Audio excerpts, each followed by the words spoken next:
The fluorescent lights of Moretti's grocery store flickered overhead as Elena Carter stood frozen at the checkout counter. Her hands trembled as she clutched a box of infant formula, the very box she had chosen so carefully 20 minutes earlier.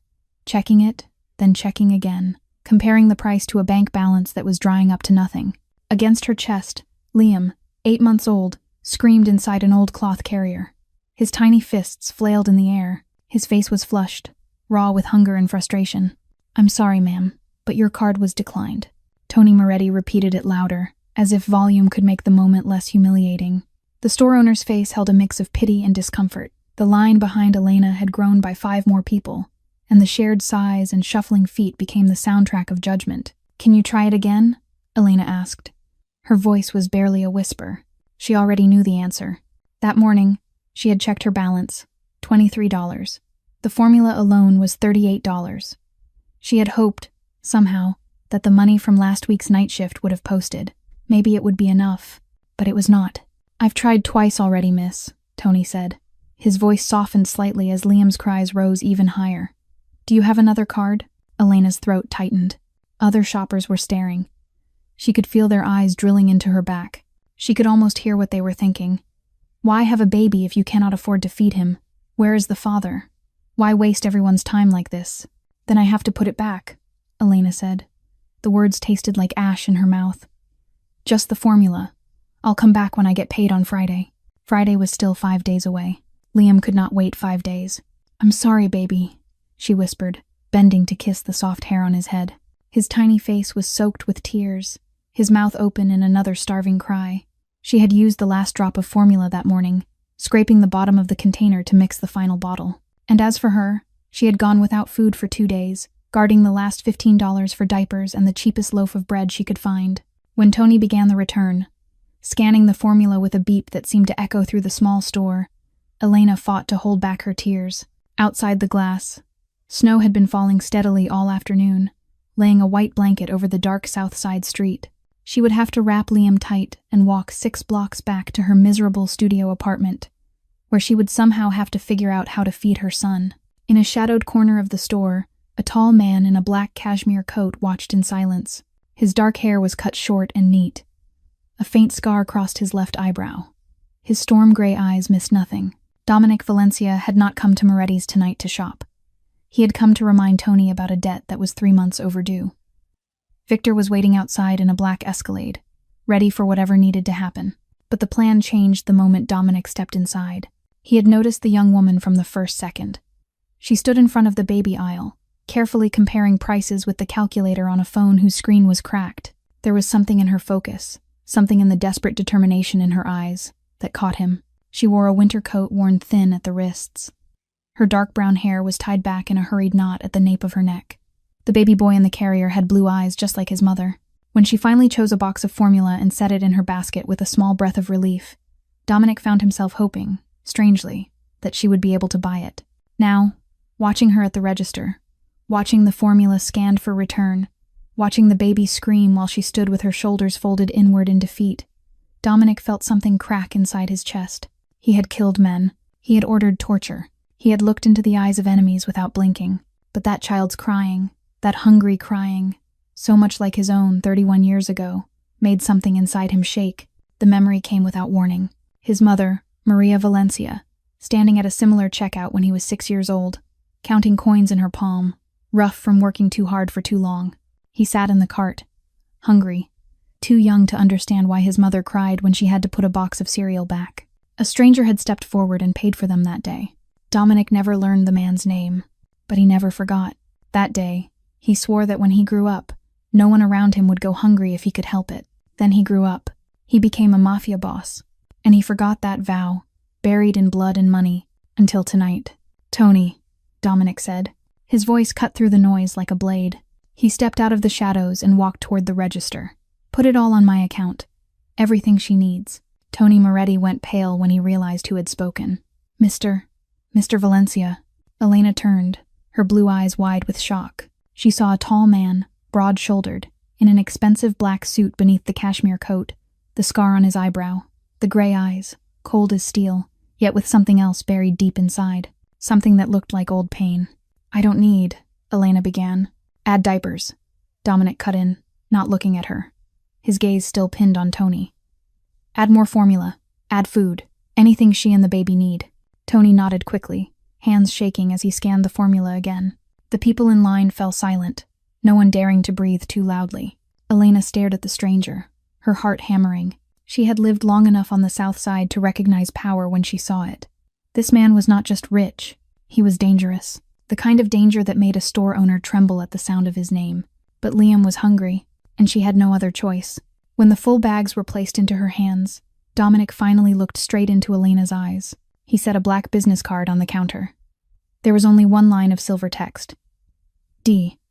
Valencia Industries, and a phone number. My company is hiring office staff, he said, his voice low and steady.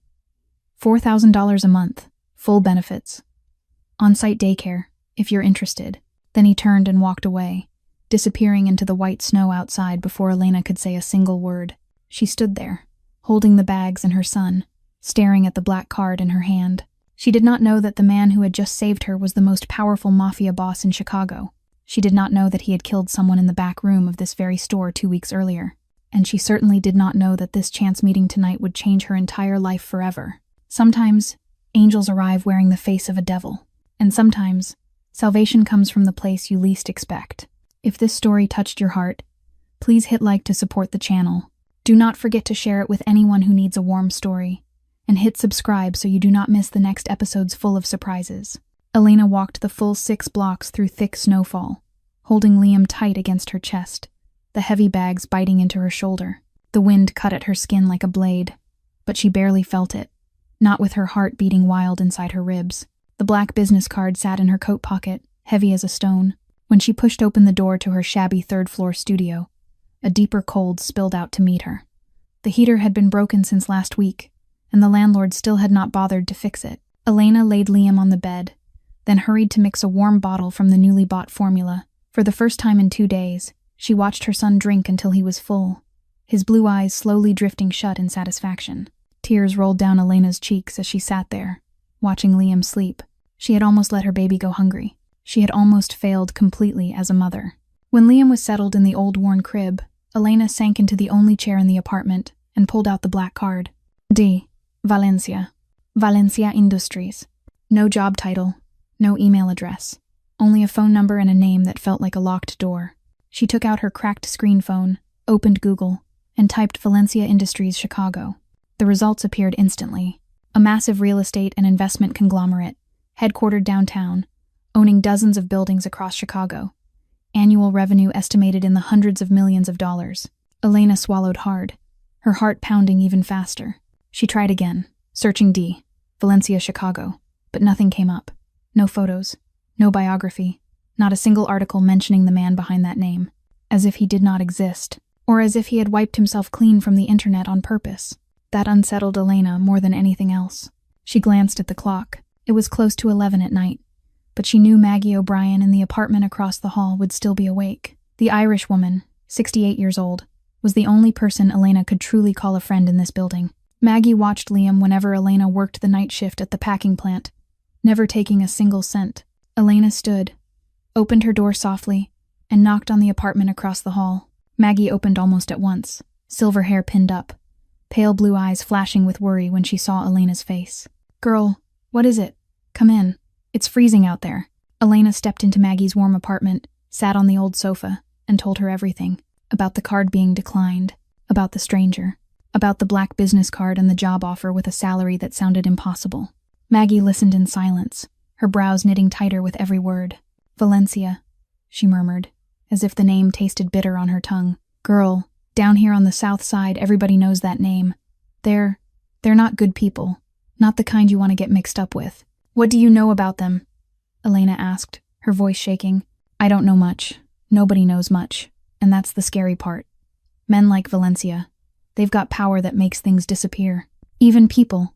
Maggie closed her hand around Elena's, her voice turning grave. "Be careful, girl. Nobody gives away anything for free, especially not men like him." On the way back to her apartment, Elena paused at her own door and stared into the dark hallway. Maggie's warning echoed in her mind. Then she looked at Liam, sleeping deeply, his belly full for the first time in days, and the memory of Marcus surged over her like a wave. Marcus Davis, the man she had loved, the man who swore he would stay with her for life. When she told him she was pregnant, something in his eyes changed. The love vanished. All that remained was panic and selfishness. He walked out when she was 5 months along, took every dollar she had saved, and left behind a sloppy note. "I'm not ready for this." She had not seen him since. Not one phone call, not one message asking about his son. Elena had carried everything alone. She gave birth alone. She raised Liam alone. She worked herself to exhaustion just to keep a roof over their heads. And now she stood here, in a freezing apartment, with $23 in her account and a business card from a dangerous man. She could say no. She could keep living the way she was living now, working night shifts at the factory for minimum wage, counting every coin, waking up every day wondering if she would have enough money to buy milk for her baby. Or she could take the risk. Elena looked down at Liam. Her son deserved more than this. He deserved to be full. He deserved a place with heat that worked. He deserved a mother who did not have to go hungry just to afford diapers. She picked up the black card again. D. Valencia. The man with storm-gray eyes and a scar across his eyebrow. The man who made a store owner tremble at the sound of his name. The man who had looked at her with something that felt like understanding. Maggie was right.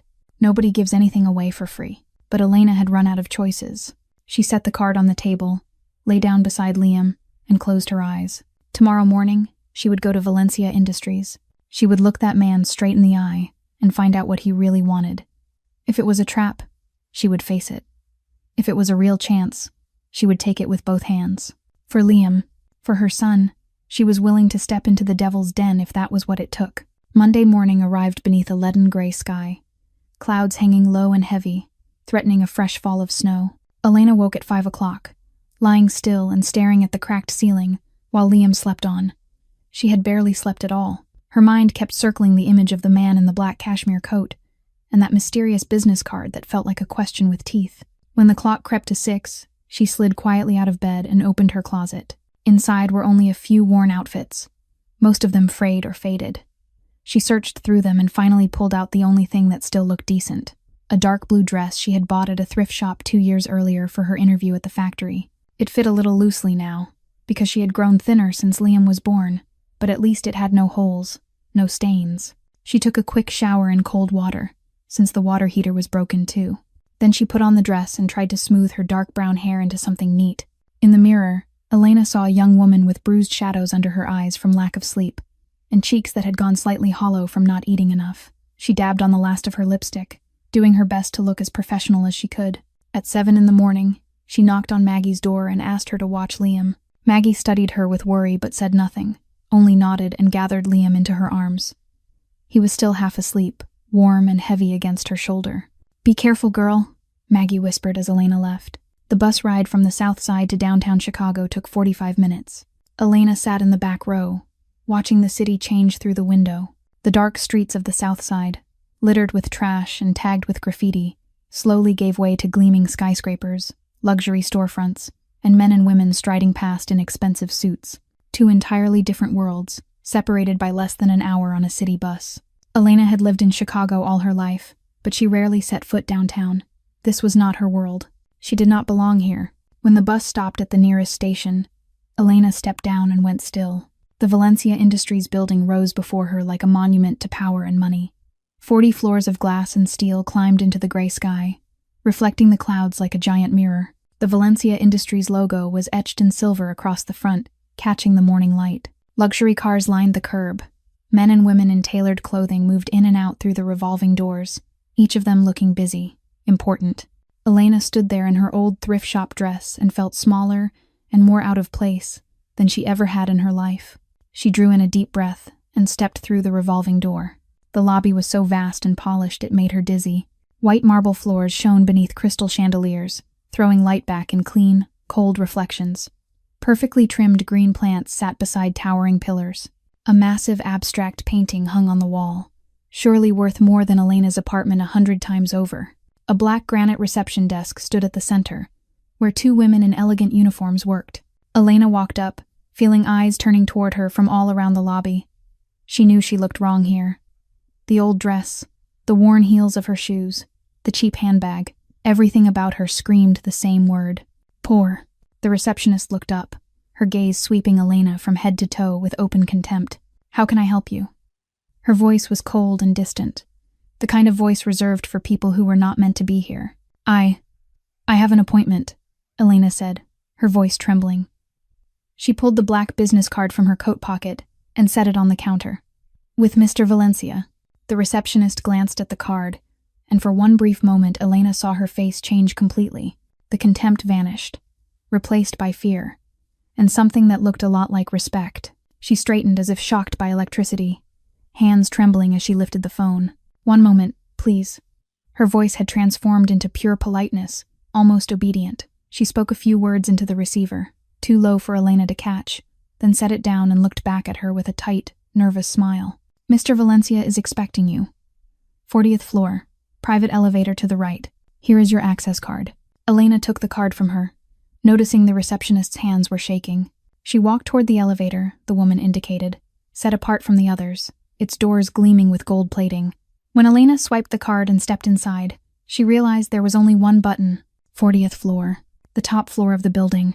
The elevator began to move, smooth and swift. Elena watched the numbers climb on the display. 10, 20, 30. Her heart beat faster with every floor that slipped past. She did not know what was waiting for her up there. She did not know who that man truly was. She only knew there was no turning back now.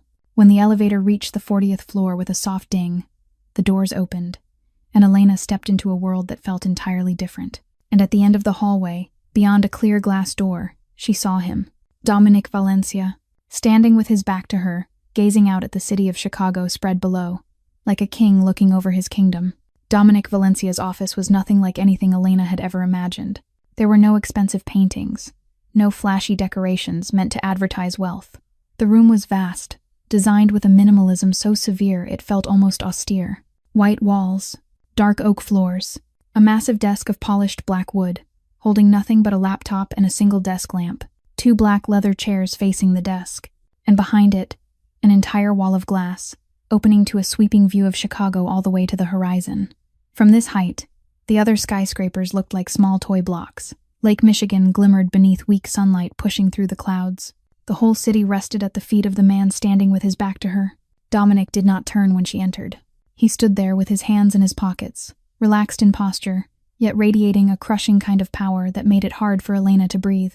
He wore a perfectly tailored charcoal gray suit, not a wrinkle anywhere, as if it had been molded to his body. In daylight, he looked nothing like the man from that night at Moretti's.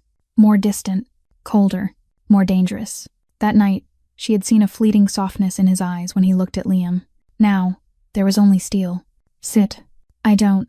His voice was not loud, yet it carried across the room like an order. Not an invitation, not a suggestion. An order. Elena swallowed and moved to one of the black leather chairs, sitting carefully. She felt as if she were stepping into the den of a hunting animal, never knowing when it might strike. Dominic finally turned. His gray eyes swept over her, quick and exact, like an airport security scan. Elena had the sick feeling that he could read everything about her in a single glance. The exhaustion, the anxiety, the desperation she had tried to hide. He said nothing. He only walked to the desk and sat in the high-backed chair across from her. "When can you start?" Elena blinked, not sure she had heard him right. "I'm sorry?" "The job. When can you start?" Dominic repeated, his tone as even as if he were asking about the weather. "You're not going to interview me?" Elena asked, unable to hide her shock. "You don't know anything about me. You don't know what education I have, what experience I have, whether I can even do the work." "I know enough." Dominic leaned forward, elbows on the desk, eyes fixed on her. "I know you went 2 days without eating so you could save money for your baby's formula. I know you walked 6 blocks through the snow instead of calling a taxi because you couldn't afford it. I know you're a single mother working night shifts at a packing plant for wages that aren't enough to live on. And I know you came here today even though you're afraid, even though you don't know who I am, even though every instinct in your body is screaming that this is a mistake." He paused, letting the words sink in. "That's everything I need to know." Heat rushed into Elena's face. He had investigated her. Of course he had. A man with this kind of power did nothing without information. She should have been afraid. She should have stood up and walked out immediately. Instead, she felt a flare of anger ignite in her chest. "Why?" she asked bluntly, her voice harder than she meant it to be. "Why did you help me? What do you want from me?" Dominic looked at her for a long time, his gray eyes unreadable. Then he stood, turned his back to her again, and stared out through the vast glass wall. When he spoke, his voice was lower, more distant, as if he were talking to himself more than to her. My mother's name was Maria. She was an immigrant from Italy, with nothing but her 2 hands and a little boy. She waited tables 12 hours a day, 7 days a week. There were nights she didn't eat, so I could have breakfast. There were months she couldn't pay the electric bill, so I could have school books. Dominic paused, his shoulders tight beneath the expensive fabric of his suit. When I was 6, there was a day she took me to buy groceries. Her card was declined. She had to put a box of cereal back. I cried because I was hungry, and she cried because she couldn't feed me. A stranger stepped forward and paid for us. He didn't leave a name. He didn't ask for anything. He just paid and walked away. He turned to Elena, and for the first time she saw something else in those storm-gray eyes. Not coldness, not danger, pain, an old pain, buried deep. I never found that man to thank him. My mother died of cancer 18 years ago, before I could give her a better life. And Dominic's voice stayed steady, but there was a small fracture in it. That night at Moretti's, I saw my mother in you. I saw myself in that baby. And I remembered a promise I had forgotten a long time ago. He walked to his desk drawer, took out a white envelope, and set it in front of Elena. $3,000 as an advance. You'll be an assistant to the Director of Human Resources. $4,000 a month, full benefits, and free on-site daycare for your son. You can start tomorrow or next week, your choice. If you don't like the job, you can quit any time. The advance doesn't need to be paid back. He looked at her, his eyes returning to their earlier chill. I don't want anything from you, Elena. No strings, no conditions. This is a real job, and you'll have to do real work to keep it. That's all. Elena stared at the envelope, then lifted her eyes to the man standing in front of her. $3,000, more than she earned in 2 months at the factory. Money that could pay rent, buy formula for Liam, fix the broken heater, buy a new coat that wasn't torn at the wrists. She knew she should refuse. She knew it sounded too good to be true. She knew men like Dominic Valencia did not help anyone without a reason. But then she thought of Liam, of his hungry crying, of the nights she lay awake, terrified of what she would feed him tomorrow. Elena reached out and took the envelope. I'll start tomorrow, she said, her voice steadier than she expected. And Mr. Valencia, I don't know what kind of man you are. I don't know what you do out there. But if this is a trap, if you're using me, I want you to know one thing. She stood, looking him straight in the eye without blinking. I will do anything to protect my son. Anything. Something flashed across Dominic's face. Surprise. Respect. Elena could not tell, but when he spoke, there was the faintest curve at the corner of his mouth, the first smile she had seen on that cold face. I believe you will, he said. I'll see you tomorrow, Elena. Elena's first day at Valencia Industries began at 8 in the morning. She arrived 15 minutes early, Liam in her arms, her heart racing as she stepped through the revolving doors of the 40-story building. The receptionist from the day before recognized her immediately and offered an overeager smile, pointing her toward the 5th floor, where the company daycare was located. Elena followed the directions, stepping into the elevator with a worry she could not hide. She had been awake all night, turning her decision over and over, asking herself whether she was bringing her son into something dangerous. But when the elevator doors opened on the 5th floor and she saw the daycare, every fear fell away for a moment. The Valencia Industries daycare was unlike anything Elena had ever seen. The room was spacious, flooded with natural light from enormous windows. The floor was covered in soft pastel carpet. Toy shelves stood full and bright. A reading corner held small, cushioned chairs, inviting and sweet. There was a separate area for infants, with spotless white cribs and rocking chairs for mothers who needed to nurse. 3 staff members in pale blue uniforms cared for about 10 children. Each of them wore a warm, gentle smile. Lisa, the daycare manager, welcomed Elena with genuine kindness and smoothly took Liam from her arms. For the first time in her life, Elena left her son somewhere that felt safe. After Liam was settled, Elena was directed up to the 15th floor, where she would be working. Carmen Reyes, the Director of Human Resources, was a Hispanic woman around 55 years old, black hair threaded with silver and pinned neatly at the back of her head. Sharp brown eyes watched from behind black-framed glasses. She wore a burgundy suit cut with quiet precision, and she carried authority like a second skin. But when she saw Elena step in, her gaze softened slightly. "Elena Carter," she said, her voice low and firm. "I've been briefed about you. Sit down." Elena sat in the chair across from Carmen's desk, feeling as if she were being measured inch by inch. Carmen studied her for a long moment, then nodded, as if she had made a decision in her own mind. You will be my assistant. The job includes managing my calendar, handling email, preparing documents for meetings, and anything else I need. Can you learn quickly? I'll do my best, Elena said. Your best isn't enough here. You have to be able to do it. Carmen leaned forward, lowering her voice. And Elena, there are a few rules you need to know. Unwritten rules, but more important than anything in the employee handbook. Elena swallowed, hearing the weight in Carmen's tone. Don't ask too many questions. Don't be curious. Don't go to the 40th floor unless you're summoned. And never, speak to outsiders about what you see or hear here. Do you understand? I understand, Elena said, even though questions were already crowding her mind. Carmen nodded, satisfied. Good.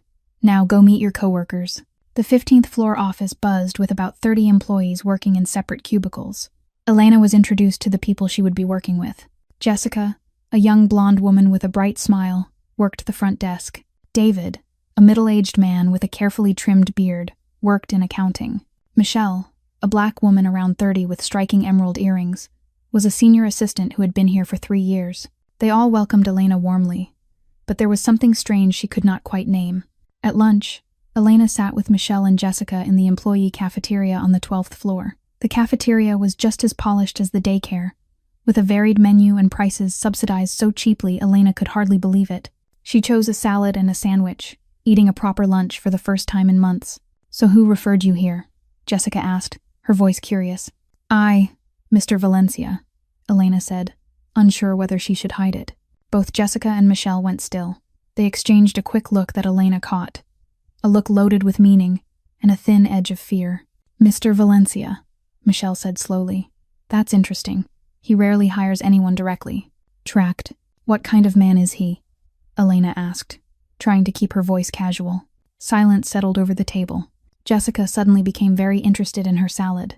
Michelle looked down at her hands, her expression hard to read. He's the boss, Michelle finally said. That's all you need to know. But nobody ever goes up to the 40th floor? Nobody talks about him? Elena pressed. Elena. Michelle leaned closer, her voice dropping to nearly a whisper. There are things here that are better not knowing. This company pays well, the benefits are good, and they treat employees like family. In return, we don't ask too much. We don't get curious. We don't look where we shouldn't. You can do that. You'll be fine. You can't. Michelle did not finish. She only shook her head. The afternoon passed in a flood of paperwork and email. Elena worked hard, learning quickly the way Carmen demanded. But inside her mind, the questions kept spinning. Why was everyone afraid to say Dominic Valencia's name? Why did no one go to the 40th floor? What did this company really do? And the man who had saved her that night, the man with storm gray eyes and a story about an immigrant mother, who was he really? At 5 p.m, Elena went down to the 5th floor to pick up Liam. Her son lay in a white crib, sleeping peacefully, his belly full after an afternoon bottle. Lisa told her Liam had been wonderful, eating well and sleeping soundly. Elena gathered him into her arms, breathed in the familiar sweetness of him, and felt her eyes burn. This was her new life. A steady job, high pay, a son well cared for. Everything was too perfect, and Elena knew better than anyone. Things that perfect always hid something underneath. When she stepped out of the building, holding Liam in the late afternoon light, she did not realize storm-gray eyes were watching her from a window on the 40th floor. Dominic Valencia stood there, silent as shadow, watching the woman and child walk until they disappeared around the corner of the street. Then he turned back to his desk, where Victor waited with a thick file and grim news about the Kowalski family out of Detroit. But that belonged to the other world. For now, he only wanted to make sure she and the baby got home safely. The first month passed faster than Elena expected. She grew used to the rhythm of the work, used to Carmen, and the way her strictness was sharp but fair. Used to lunches with Michelle and Jessica, used to picking up Liam each afternoon from the daycare, greeted by his bright smile. Her life had changed completely. She had moved into a one-bedroom apartment in a safer area, with heat that worked and windows that were not cracked. She had bought new clothes for Liam, warm outfits that fit him properly instead of hand-me-downs from the charity shop. She had even begun eating 3 meals a day, something she had forgotten a long time ago. But there was one thing she could not get used to: the sudden appearances of Dominic Valencia. The first time it happened was in the 2nd week of the 2nd month. Elena was at her desk, focused on a complicated spreadsheet Carmen had assigned her, when she felt a shift in the air. She looked up and saw him standing there, right beside her desk, as if he had stepped out of nowhere. The entire office went silent. Keyboard clicks stopped. Conversations broke off mid-sentence. Everyone lowered their eyes to their work. No one dared look directly at their boss. "How's the work?" Dominic asked, his voice calm, as if he were asking about the weather. "Good," Elena answered, trying to keep her tone steady even as her heart pounded. "I'm learning how to use the new system." "Good," he nodded. "How is Liam?" "I heard the boy had a runny nose last week." Elena blinked, startled. She had mentioned Liam's sniffles to Lisa at the daycare, but she had not expected that information to reach Dominic. "He's fine now. Just a mild cold. There's a private company doctor on the 3rd floor. Next time the boy isn't feeling well, take him down there. Free for employees and their families." Then he turned and walked away, leaving Elena sitting there with a heart in chaos and hundreds of questions spinning in her mind. Meetings like that kept happening. Not often, maybe once or twice a week, but enough for Elena to begin seeing a pattern. Dominic never stayed long, just a few minutes each time. He never spoke about business or anything tied to Valencia Industries. He only asked about her and Liam, about health, about life, about the small, ordinary things of the day. And what shocked Elena most was that he remembered everything. Every tiny detail she had ever mentioned, even in passing. When she said Liam liked the color blue, she found a soft blue teddy bear in her desk drawer the next week. No tag, no explanation. When she mentioned missing the coffee from a small South Side shop she used to visit with her grandmother, a cup from that exact place was waiting on her desk the next morning when she arrived. When she said Liam was starting to teethe and fussed at night, a package of high-end teething toys from Germany appeared in Liam's cubby at daycare. "Have you noticed he likes you?" Michelle asked one day, whispering in the cafeteria. Elena nearly choked on her coffee. "What? No, he's just... I don't know. Checking that I'm doing the job right." Michelle looked at her the way someone does when they know more than they are saying. "Elena, I've worked here 3 years. Mr. Valencia has never come down to the working floors. Never. He has people to do that. But since you got here, he comes to the 15th floor almost every week. Everyone is talking." Elena felt her face heat up.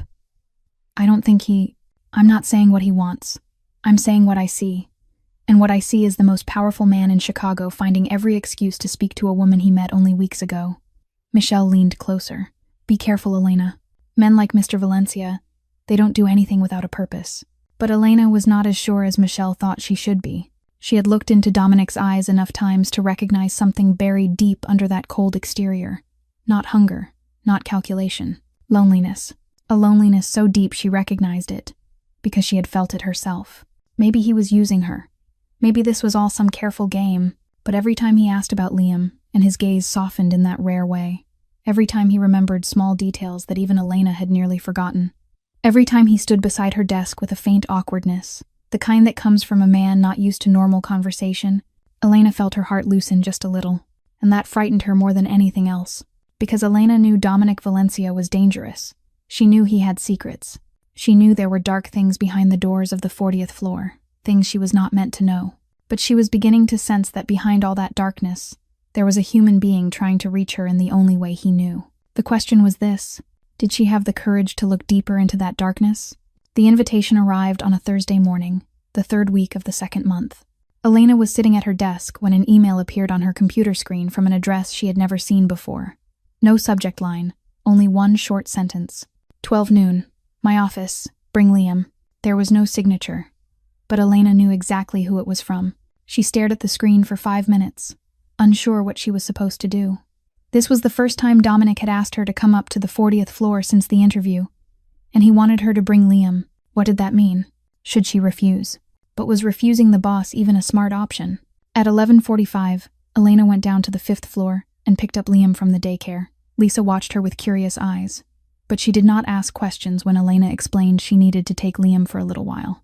Elena strapped her son to her chest in the carrier and stepped into the private elevator that led to the 40th floor, her heart beating so hard she could hear it in her ears. When the elevator doors opened, she saw Dominic waiting at the end of the hallway, not inside his office, but right outside the door, as if he had been standing there for a long time. "You came," he said, his voice gentler than she had ever heard it. His storm-gray eyes did not look at Elena. They went straight to Liam, and something unreadable passed through his gaze. "Thank you for saying yes." Elena did not know what to say. She only nodded and followed him into the office. The room had changed since the last time she was there. A soft cream-colored rug had been laid in one corner. On it were a few children's toys and a blue teddy bear. Elena recognized the bear at once. It was the same one that had appeared in her desk drawer weeks earlier.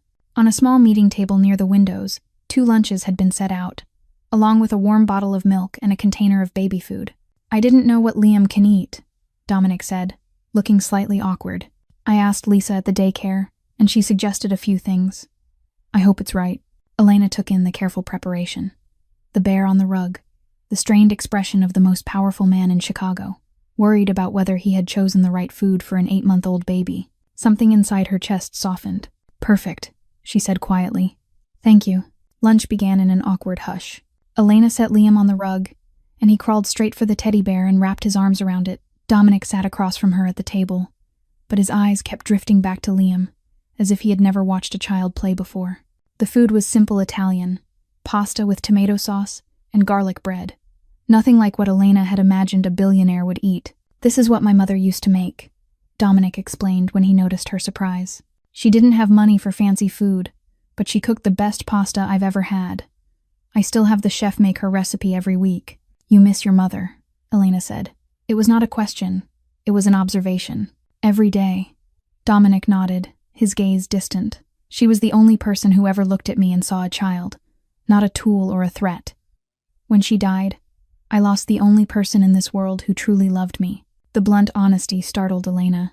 She had not expected Dominic Valencia, the man who made Chicago tremble, to speak so openly about his loneliness. Before she could respond, Liam let out a delighted little sound and began crawling toward Dominic. Elena started to rise and scoop her son up, but Dominic lifted a hand to stop her. "Is it all right?" he asked, his voice uncertain in a way that did not seem to belong to him. "If I hold him," Elena nodded, and she watched Dominic Valencia, the most powerful Mafia boss in Chicago, lift Liam with the care of someone holding fragile crystal. Liam stared at the stranger with wide blue eyes, then reached up and grabbed the scar on Dominic's eyebrow. Instead of flinching, Dominic laughed, a small, awkward sound, a sound so different from the cold man Elena thought she knew. "He likes my scar," Dominic said, surprised. "Liam likes anything new," Elena replied, unable to stop the smile that rose to her lips. "Especially anything he can grab." Lunch went on in a gentler air. Dominic told her about the classic books he loved, about Dostoevsky and Tolstoy, about nights he sat alone in this office reading because he could not sleep. He pointed toward the piano in the corner, the one Elena had never truly noticed, and said he had learned to play when he was small. He told her his mother had worked an extra 6 months just to pay for his lessons, because she believed music would keep him away from the streets. She was right, Dominic said, looking down at Liam, who had begun to drift toward sleep in his arms. "Music was the only thing that kept me sane in the hardest years." "Could you play something for me?" Elena asked, and immediately felt embarrassed by her own boldness. "I mean, if you're not busy." Dominic looked at her for a long moment. Then he stood slowly, still holding Liam. He walked to the piano, sat down, and settled Liam on his lap. One arm held the baby close, the other hand lowered to the keys, and then he began to play. It was Chopin, a soft, sorrowful nocturne. The notes flowed like cool water in a summer night.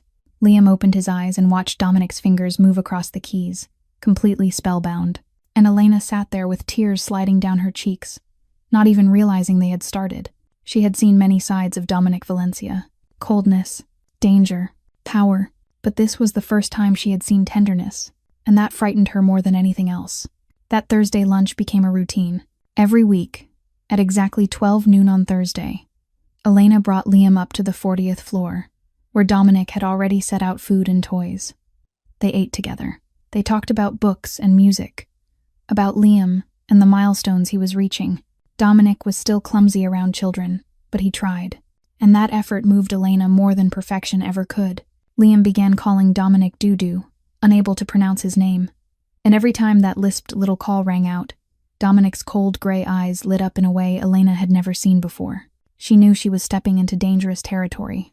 She knew she was growing feelings for a man she had no right to love. But every Thursday, when she watched Dominic play piano for Liam, when she saw the rare smile on his mouth, when she felt the deep loneliness inside him slowly beginning to fill, Elena could not stop her heart, and she did not want to stop it anymore. That night began like any other ordinary night.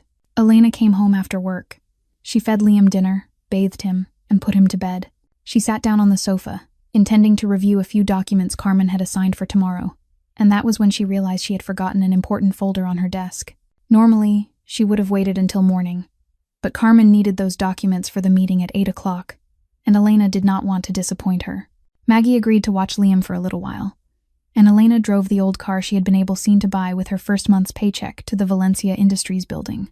The clock read 11 at night when Elena stepped into the main lobby. The building was almost empty. Only a night security guard sat at the reception desk, dozing. Elena swiped her employee badge and took the elevator up to the 15th floor, quickly grabbed the folder from her desk. As she turned to leave, she glanced out the window and saw that the lights were still on at the 40th floor. Dominic was still working. Elena stood there for a moment, biting her lip, thinking. She had never really had the chance to thank him properly. Not for the job or the salary, but for the Thursday lunches, for the way he treated Liam, for the man he had let her see beneath the cold exterior. Maybe this was the right time. She stepped into the private elevator that led to the 40th floor, swiped her card, and pressed the button. Her heart beat faster than usual. Partly from nerves, partly because she knew what she was about to do might cross a boundary. The one between employee and boss they had both been trying to keep in place. The elevator stopped with a soft ding. The doors opened, and Elena heard screaming. The sound froze her where she stood, her feet refusing to move. It was the scream of a man, full of pain and desperation, echoing from the far end of the hallway. Instinct told her to turn back, press the close button, and run. But another part of her, the part that had lived on the south side long enough to know when to run and when to understand what was happening, pushed her forward. She stepped out of the elevator. She moved down the hallway, her footsteps light as if the thick carpet had stolen her weight. The screaming stopped. In its place came low voices, muffled, indistinct. Light spilled from a room she had never entered, a room across from Dominic's main office. The door was slightly open. Elena knew she should not look. She knew this would change everything, but she could not stop herself. She pressed her eye to the narrow gap and saw hell. The room was bare, empty of furniture except for a metal chair in the center and a sheet of plastic spread across the floor. On that chair, a man was bound tightly, his face twisted by bruises and blood. One eye was swollen shut. His lips were split, blood running down his chin. He was crying, those desperate sobs of someone who knew he was about to die. And standing in front of him was Dominic. He had taken off his suit jacket. The sleeves of his white shirt were rolled up to his elbows. In his hand was a glossy black pistol fitted with a long suppressor. Victor stood beside him, also holding a gun, his face blank. Two other men, Elena did not recognize, stood in the corner, silent as ghosts. "You sold my information to Kowalski," Dominic said, his voice ice cold, nothing like the voice he used with her and Liam at the Thursday lunches. "3 of my men died because of you. 3 families lost a father, a husband, a son. Do you have anything to say?" The man on the chair cried harder, trying to speak, but only broken sounds came out. Dominic watched him for a long moment, storm-gray eyes without a trace of mercy. "That's what I thought," he said. Then he raised the gun. Elena wanted to close her eyes, but she could not. She stood there as if hypnotized, watching Dominic Valencia, the man who had played piano for her son, the man who had carefully prepared baby food because he did not know what Liam could eat, squeeze the trigger. The shot was not as loud as she had expected, only a soft puff because of the suppressor. But the result was unmistakable. The man jerked once, then slumped, his head falling to the side, a fresh red bullet hole in the center of his forehead. Elena did not know what sound escaped her. Maybe a sharp breath, maybe a small cry. Whatever it was enough. Dominic turned his head. His gray eyes met her blue eyes through the narrow opening of the door. Time locked in place. Elena saw recognition on Dominic's face. She saw his eyes widen for a brief instant. She saw something like pain flash across his cold features. Then he said one word. Only one. But it was enough to snap her out of her paralysis. "Elena." She ran. Elena ran like she had never run in her life.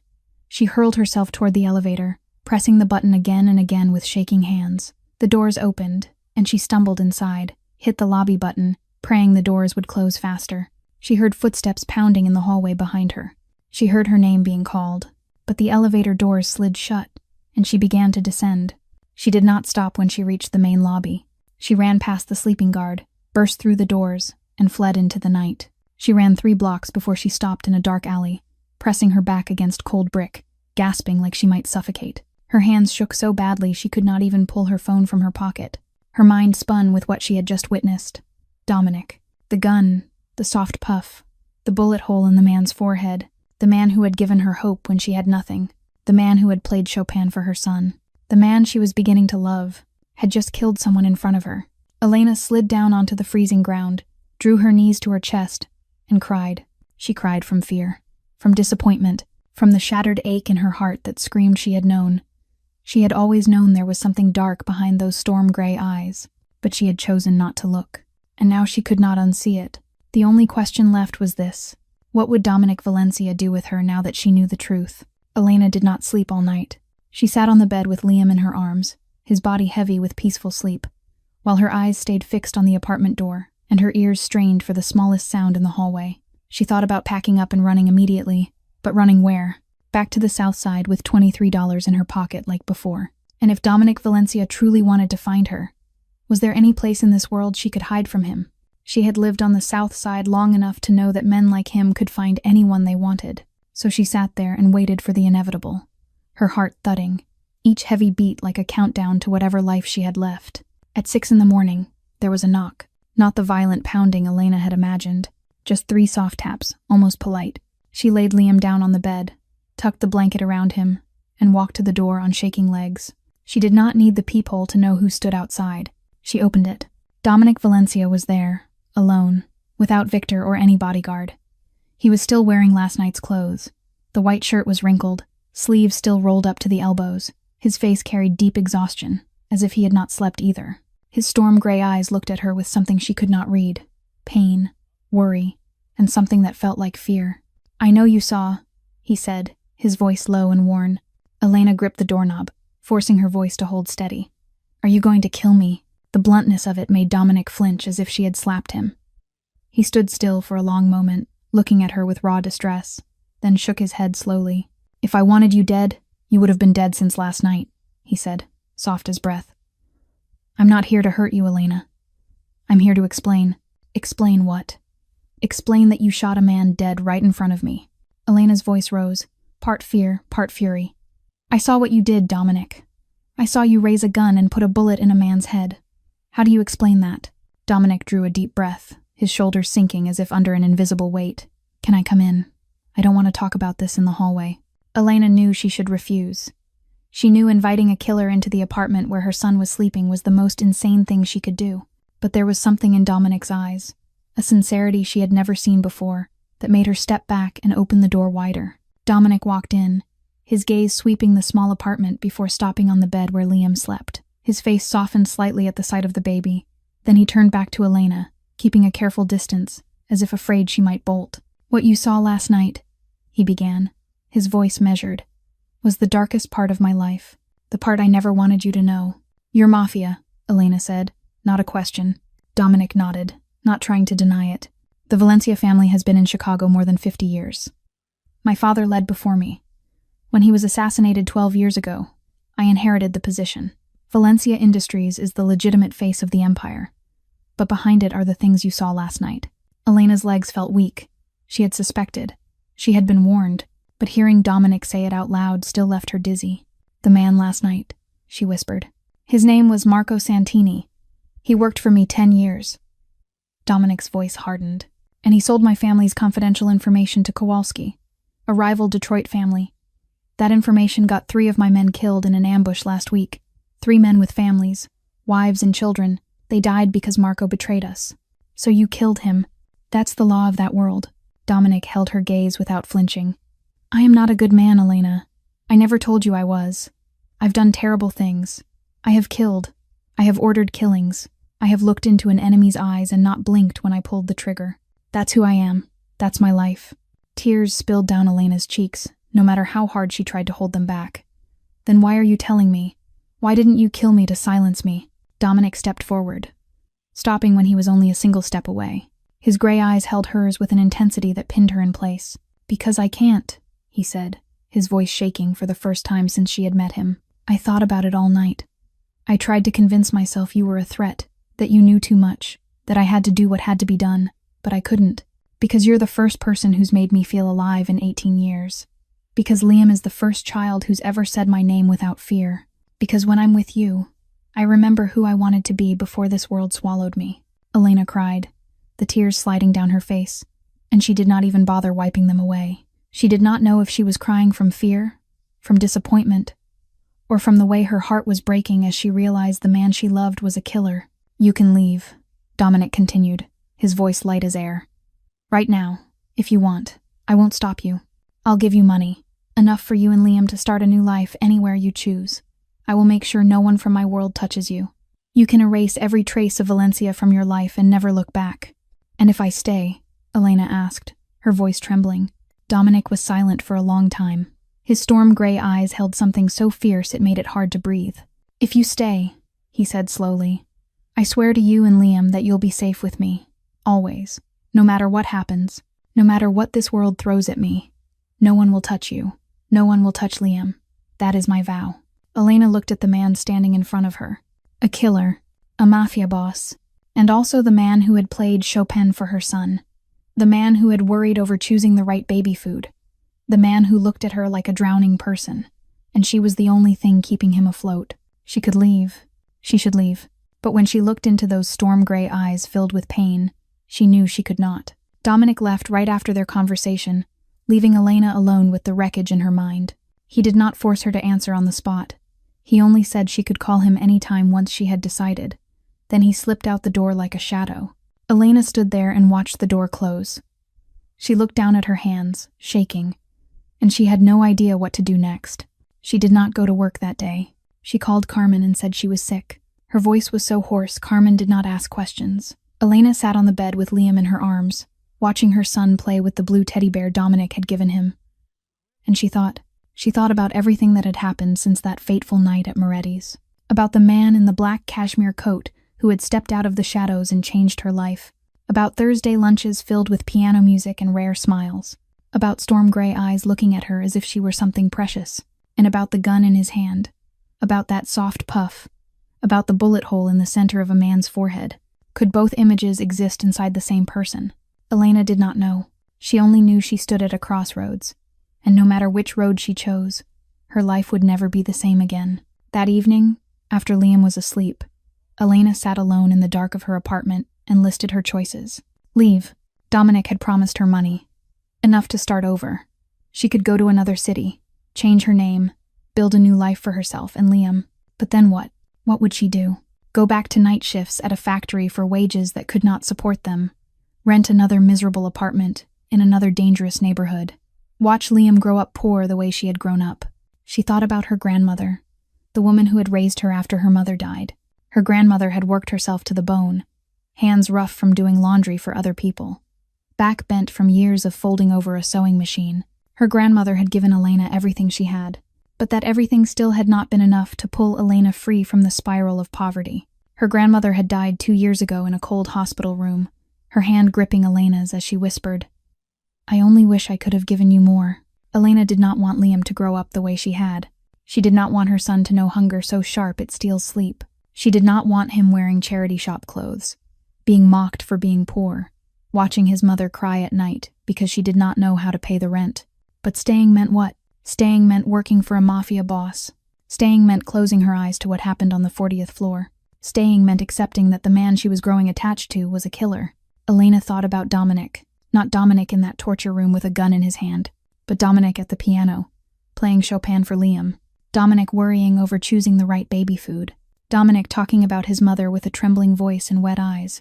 Dominic standing at her apartment door that morning, not with a threat, but with something that looked like pleading. He was both of those men, the killer and the lonely man, darkness and light.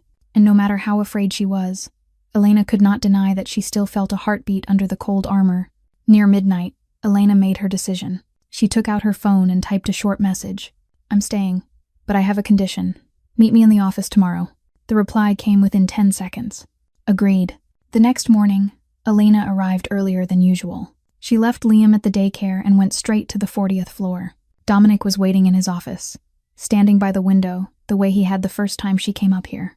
When she walked in, he turned and looked at her with worry in his eyes. "What's your condition?" he asked at once. No circling. No delay. Elena drew a deep breath and met his gaze. I don't want to know anything about that part of you. I don't want to know what you do on the 40th floor after business hours. I don't want to know who your enemies are, who your allies are, who will be the next man sitting in that chair in that room. I will stay. I will work for you. But your dark world and my life have to stay completely separate. Liam can never know. Never. That's my condition. Dominic was silent for a long moment, his gray eyes never leaving her face. Then he nodded, slowly but firmly. Agreed, he said. You will never have to see that part of me again. I promise. And this way, Elena let out a breath, but she knew everything had changed. She no longer saw Dominic as a perfect savior. She saw him as a real human being, with darkness and light, with guilt and pain. She did not know if that was good or bad. She only knew that for the first time, she was seeing Dominic Valencia whole. This Thursday lunch, Dominic said, his voice gentler. You're still coming, aren't you? Elena looked at him, looked into those storm-gray eyes, waiting for her answer as if his life depended on it, and she nodded. I'll be there. A small smile appeared at Dominic's mouth, the first she had seen since that night. Not a bright smile, only the faintest curve at the corner of his lips. But it was enough for Elena to believe that no matter how insane the world was becoming, her decision was the right one. At least, she hoped it was. 2 months after her decision to stay, Elena realized her life had changed in ways she never could have predicted. Not because of the high salary, or the new apartment, or the stability she had never known before, but because Dominic Valencia was slowly becoming an inseparable part of her daily life. And Liam's Thursday lunch still continued like an unbreakable ritual. Every week, exactly at 12 noon, Elena brought Liam up to the 40th floor, where Dominic had already prepared food and toys. But now, those lunches no longer felt stiff the way they had at first. They talked more easily, they laughed more, and Elena began to see a different Dominic. A Dominic that perhaps no one else in this world ever got to see. He was less cold when he was with her. His storm-gray eyes no longer looked like steel. They softened. They warmed. He began telling her stories from his childhood. About days his mother took him to free movies at the community theater. About the first time he played piano on the old battered instrument at the local church. He also began asking about her. About the grandmother who raised her. About the dreams she once had before life became too hard to dream. I used to want to be a teacher, Elena told him during one lunch. To teach children in poor neighborhoods like the one I grew up in. I think if someone had given me a chance, my life could have turned out differently. Dominic looked at her with something deep in his gaze. It's never too late, he said. If you still want it, I can arrange for you to go back to school. Elena shook her head and smiled. Maybe one day. Right now, I just want to focus on Liam. Liam, her son, had become the bridge between them. He was nearly a year old now, babbling his first words, learning to take wobbly little steps. He called Elena Mama, and he called Dominic Dudu, unable to pronounce his name. Every time that lisped little call sounded out, Dominic's gray eyes lit up in a way Elena could not describe, as if the boy were giving him a gift more valuable than anything in the world. Victor, Dominic's right hand, said to Elena once. In one of the rare moments they spoke. I've been with him 20 years. I've never seen him like this. You and the kid changed him. Elena did not know how she had changed Dominic. She only knew she was changing too. The walls she had built around her heart after Marcus left were slowly crumbling. She began to look forward to Thursday lunch, to the sound of piano in that office, to the way Dominic's eyes searched for her the moment he stepped into the room. Then, one Tuesday afternoon, everything changed. Elena was sitting at her desk when her phone rang. Daycare. Her heart clenched as she heard Lisa's panicked voice on the other end. Elena, Liam fell. He hit his head on the corner of a table. His forehead is bleeding pretty badly. We're taking him down to medical. Elena barely remembered how she ran. She only knew that when she reached the medical office on the 3rd floor, Liam was sobbing in the doctor's arms, blood spilling from a cut on his forehead. Elena rushed forward and gathered her son to her chest, tears streaming down her face, her heart pounding out of control at the sight of his small, bloodied face. The cut isn't deep, the doctor tried to reassure her. He'll just need a few stitches and he'll be fine. But Elena did not hear him. All she heard was Liam's crying. All she saw was blood on her baby's forehead. All she felt was the terror of a mother when her child is hurt. Then the medical office door flew open. Dominic rushed in. His suit was rumpled. His tie was loose. His hair was damp with sweat, like he had sprinted down from the 40th floor instead of taking the elevator. His storm-gray eyes swept the room until they found Elena and Liam. How is he? Dominic demanded, breathing hard. Mr. Valencia, the doctor said, clearly stunned by the owner's presence. You're in the middle of a board meeting with Nakamura Industries. They flew in from Tokyo to sign a $200 million deal. Dominic did not look at the doctor. He moved straight to Elena and Liam, his gaze locked only on the sobbing child. I know, he said. Victor is handling them for me. Now let me hold him. Elena, too shaken to argue, let Dominic gently take Liam from her arms.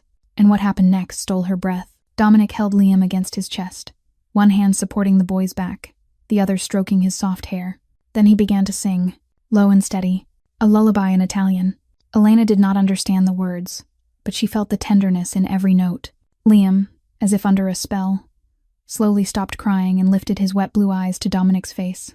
Do, the baby whispered, raising his tiny hand to touch the scar on Dominic's eyebrow. I'm here, Dominic whispered back. I'm here, my son. It's all right. Do is here. Endertainel. Elena stood there watching the most powerful man in Chicago hold her child and sing an Italian lullaby, and she felt her heart break, then knit itself back together in a new shape. She remembered what Michelle had told her months earlier, that Dominic Valencia never dropped anything to come down to the working floors. But he had walked out of a $200 million meeting to run here when he heard Liam was hurt. And in that moment, with late afternoon sunlight slipping through the medical office window and falling across the two of them, Dominic and Liam, Elena knew. She loved him. She loved a mafia boss, a killer, a man with a blood-soaked past and an uncertain future. But she also loved the man singing to her son with the song his mother once sang to him. The man who set the whole world aside to come running when Liam needed him. She loved both of those men. And that, perhaps, was the most frightening thing Elena Carter had ever faced in her life. 6 months after stepping into Dominic Valencia's world, Elena had started to believe her life had finally settled. She had a good job, a safe apartment, a healthy son who was growing a little more every day. She had Thursday lunches with the man she loved. Even though she had never spoken the words out loud, she had learned how not to think about Dominic's dark side, how not to think about what happened on the 40th floor after business hours, how not to think about blood and guns and death. She had built a wall inside her mind, a wall that separated her ordinary life from the underworld Dominic belonged to. But on a Friday afternoon near the end of December, that wall collapsed. Elena and Liam came home later than usual because she had stopped to do Christmas shopping. Liam was almost 14 months old now, walking steadily, babbling little short sentences. He clutched a stuffed reindeer Elena had just bought, giggling as she carried him up the stairs to their apartment. But when Elena reached her door, she went still. The apartment door was slightly open. Her heart slammed against her ribs. She had not left it open. She was certain she had locked it that morning before work. She stood there for 1 second, survival instincts screaming in her head. Do not go in. Turn around. Run. Then she thought about the possibility that a thief might still be inside, and she stepped back, tightening her hold on Liam. She pulled out her phone and called Dominic. He answered on the first ring. Elena. What is it? My apartment door is open, she said, her voice shaking. I didn't open it. Someone got into my place. The silence on the line lasted only a second, but to Elena it felt like a lifetime. Then Dominic's voice came through, cold and sharp as a blade. Do not go inside. Get out of the building right now. Victor will be there in 5 minutes. Elena obeyed. She carried Liam back down the stairs and out onto the street. She stood in the bitter December wind, holding her son tight, her heart pounding out of control. Exactly 5 minutes later, a black Escalade pulled up in front of her. Victor stepped out, followed by 3 men in black suits that Elena recognized as Dominic's security. Get in the car, Victor said, his tone leaving no room for argument. Mr. Valencia is on his way. Elena sat in the vehicle with Liam, watching Victor and the guards go into the building. 10 minutes later, they came back out with tense faces, and not long after that, another vehicle pulled in, and Dominic stepped out. Elena had never seen him like this. His storm-gray eyes were no longer simply cold. They were burning with something primal. His jaw was clenched so hard she could see the muscle twitching beneath the skin. He walked to the Escalade and pulled the door open, his gaze sweeping Elena and Liam, fast and precise, as if checking for injuries. Are you two all right? He asked, his voice rough. We're fine, Elena said. We weren't home when they came in. Dominic nodded. Then he turned to Victor. Show her. A for day. Victor took out his phone and handed it to Elena. On the screen was a photo of her apartment. Furniture overturned, clothes ripped and thrown across the floor, Liam's toys crushed, and on the wall, written in red paint like blood, were the words, Valencia cannot protect anyone. Elena felt the blood drain from her face.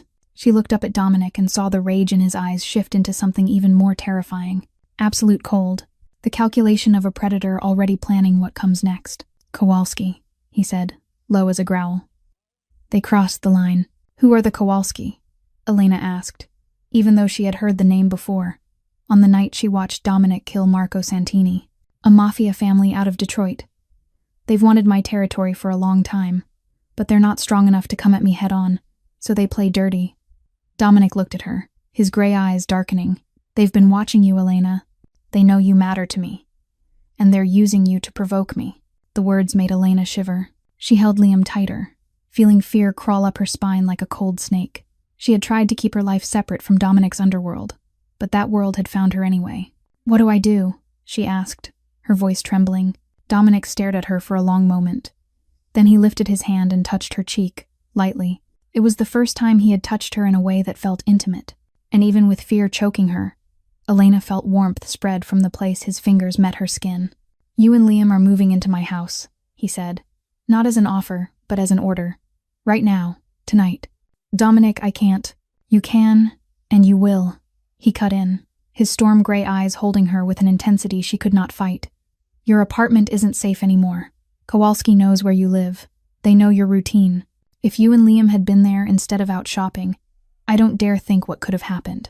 His voice trembled on the last words, and Elena realized what lived behind the fury. Fear. He was afraid of losing her, afraid of losing Liam. "My estate has guards 24 hours a day," Dominic continued. "It has the most advanced security system. It has everything you and Liam need, and it has me." He paused, looking straight into her eyes. "I will not let anything happen to you, to either of you. That's my promise." Elena looked into those burning gray eyes. She looked at a man who seemed ready to set the whole world on fire to protect her and her son. And she knew she had no choice, not because she was being forced, because she believed him. Whoever he was, whatever he had done, she believed he would keep his promise to protect her and Liam. "All right," she said, her voice soft as breath. "We'll go with you." End quote. Dominic let out a breath, the kind of breath she did not think he even realized he had been holding. Then he turned to Victor, and when he spoke, his voice had returned to steel. "Call every captain to the estate. Tonight we meet. Kowalski wants war. They'll get war." And in that moment, staring into the hellfire in Dominic Valencia's gray eyes, Elena understood why all of Chicago trembled at the sound of his name. She had seen the gentleman who played piano and sang lullabies to Liam, but now she was seeing the real monster, and that monster was waking up because someone had dared to threaten the people he loved. Dominic Valencia's estate sat in the Gold Coast, one of the wealthiest areas in Chicago. When the black Escalade carrying Elena and Liam rolled through a 10-foot iron gate, with security cameras mounted at every corner, Elena felt as if she were stepping into an entirely different world. A white stone drive curved through a vast garden trimmed to perfection. Bare maple trees in winter formed a natural barrier, shielding the property from outside eyes. And at the end of the drive, the mansion appeared like a small palace. The house was built in a neoclassical style, with towering white stone columns across the front, floor-to-ceiling windows, and a wide balcony that faced Lake Michigan in the distance. Elena counted at least 15 windows on the front alone, and she knew that was only a portion of the massive structure. Everywhere, she caught glimpses of guards. Men in black suits posted at the gate, in the corners of the grounds, on the steps at the main entrance. Victor led her and Liam inside. The entry hall was immense, the ceiling soaring high overhead. A huge crystal chandelier hung in the center, and polished white marble floors reflected the light like water. A double staircase curved upward to the second level, and at the far end of the hall, Elena saw a glossy black grand piano positioned beside a window that looked out onto the garden. The piano looked lonely in the vast room, like a friend waiting for someone to come sit down and play. "Miss Carter." Elena turned and saw an older woman approaching. She looked to be around 60 years old. Silver hair pinned neatly back, a face lined with age, but brown eyes still bright and warm.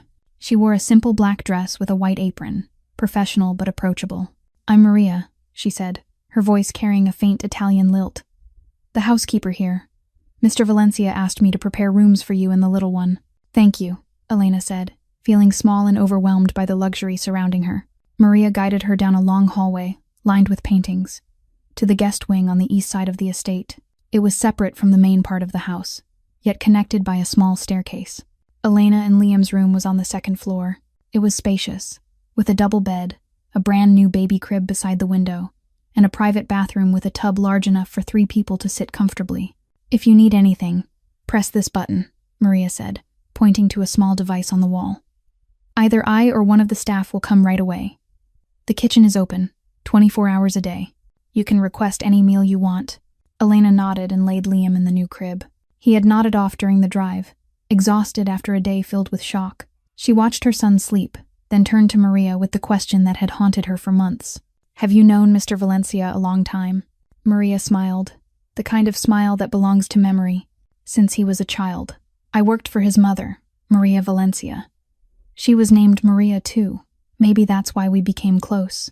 Maria sat in the chair by the window, her gaze drifting into the past. "He was the best-behaved child I ever met. Never cried, never complained, even though life was hard back then." "How hard?" Elena asked, sitting on the edge of the bed. "His mother worked 3 jobs at once, waiting tables in the morning, cleaning offices in the afternoon, then sewing at home late into the night. She barely slept. Dominic was only 6 or 7, but he took care of himself. He cooked for himself. He did his own laundry, because he didn't want his mother to worry about anything more." Maria let out a slow breath. "I remember a time he was bullied at school because his clothes were old and torn. He didn't tell his mother. He didn't cry. He just came home and studied like always. I only found out because I happened to see bruises on his arm." Elena felt her heart tighten. She pictured a small Dominic, lonely and poor, trying to make himself invisible so he would not become a burden to his mother. "Then his father appeared," Maria continued, her voice dropping. "He was the head of the Valencia family, a powerful, ruthless man. He never acknowledged Dominic while Dominic's mother was alive. But when she died of cancer, he suddenly remembered he had a son." Bitterness edged Maria's voice. "He brought Dominic home and trained him as his heir. And the gentle, obedient boy from before slowly became the man you see today." "You stayed with him through all of that?" Elena asked. "I couldn't leave him." Maria looked at Elena with wet eyes. "He was the child I never had. And no matter what he's become, I still see that lonely boy inside him. The boy who only wanted to be loved." That night, Elena lay in bed and could not sleep. Liam slept deeply in the new crib, belly full after a dinner made by Dominic's private chef. The room was quiet and warm, nothing like the miserable apartment she had lived in before. But her mind was not quiet at all. Then she heard the piano. The sound drifted from somewhere in the house, sorrowful and aching. Elena recognized the piece at once. The same Chopin Dominic played for Liam during their Thursday lunches. She lay there listening, feeling the loneliness inside every note.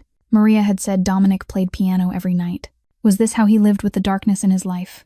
How he remembered his mother, his poor childhood, the child he had been before this world swallowed him whole? Elena closed her eyes and let the piano carry her into sleep. And that night, she dreamed of a dark-haired boy sitting alone in a dim room, small hands resting on the keys, playing music that no one was listening to. 2 weeks living in Dominic's estate, Elena had grown used to the piano drifting through the house every night. She would lie in bed, listening to the notes rising from downstairs, and wonder what that man was thinking as he sat alone in the dark. But she never went down to him. She was afraid of crossing a line, afraid of letting him see that she cared more than she should, afraid of stepping deeper into his world. But one night in early January, when Liam fussed from teething and Elena had to get up to make a bottle, she realized she would not be able to fall back asleep. The spacious bedroom suddenly felt stifling, and the piano from downstairs sounded like an invitation she could not resist. Elena hesitated, then slipped on a thin robe and stepped out into the hallway. At night, the mansion was as quiet as an ancient temple. Moonlight spilled through tall windows, laying silver bands across the marble floor. Barefoot, Elena moved down the stairs, following the piano as if it were a thread, until she stood at the doorway of the great sitting room where the instrument waited. Dominic sat there with his back to her, hands moving across the keys like dark butterflies. He had not turned on the lights. Only the moon shone in from the windows, drawing him in black and white, like a painting. The piece he was playing was different from anything Elena had heard before. Sadder, more aching, like the cry of a soul searching for redemption.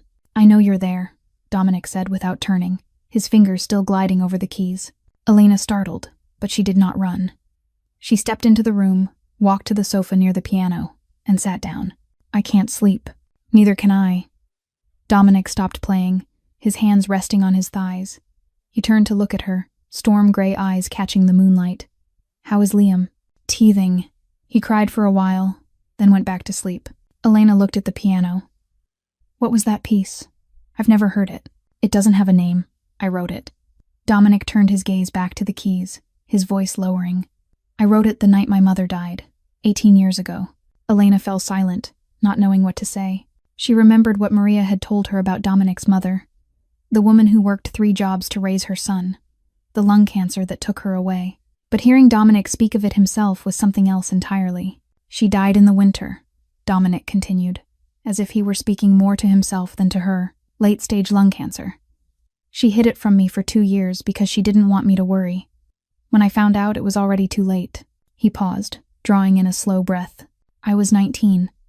I sat beside her bed through the last night, holding her hand, promising her I would be all right, that she didn't need to worry about me anymore, that I would live a good life. Hesitant. Did you keep that promise? Elena asked softly. Dominic gave a bitter laugh. I don't know. I'm rich, powerful. I have everything my mother ever dreamed for me. His eyes lifted to Elena, storm gray filled with a kind of pain she had never seen before. But I don't think she would be proud of how I got those things. My father appeared after she died, Dominic went on. He never acknowledged me while she was alive, but suddenly he wanted me, wanted to train me as his heir. And I, a boy who had just lost his mother, lonely and angry at the world, I agreed. Do you regret it? Elena asked. Every day. Dominic let out a long breath. But then I look at what I've built, at the people who depend on me, and I know I can't go back. This world doesn't let anyone go back. Once you step in, the only path is forward. He paused, studying her with quiet curiosity. And you? Have you ever regretted anything? Elena thought about it for a long time. Then she began to speak, saying words she had never said to anyone. I regret trusting Marcus, she said, her voice trembling slightly. He was the first person who made me feel like I mattered after my grandmother died. She was the one who raised me, the only person who loved me through my childhood. When she died 2 years ago, I was like a boat without an anchor. Marcus showed up and I clung to him like a drowning person clings to a life raft. She swallowed. I didn't see the warning signs. I didn't see the selfishness in his eyes. I only saw what I wanted to see. He left you when you were pregnant, Dominic said, something hard entering his voice. 5th month. He said he wasn't ready to be a father. Elena's laugh was bitter. And he took all my savings when he went. $2,300. Everything I had in the world. Her eyes burned. I gave birth to Liam alone. I raised him alone. And every day I wonder if I'm good enough to be his mother. You are the best mother I've ever met, Dominic said, his voice firm. Elena looked at him, startled by the raw sincerity. How do you know? Because I see the way you look at Liam, the same way my mother looked at me. Dominic reached out, hesitated for a second, then placed his hand over Elena's.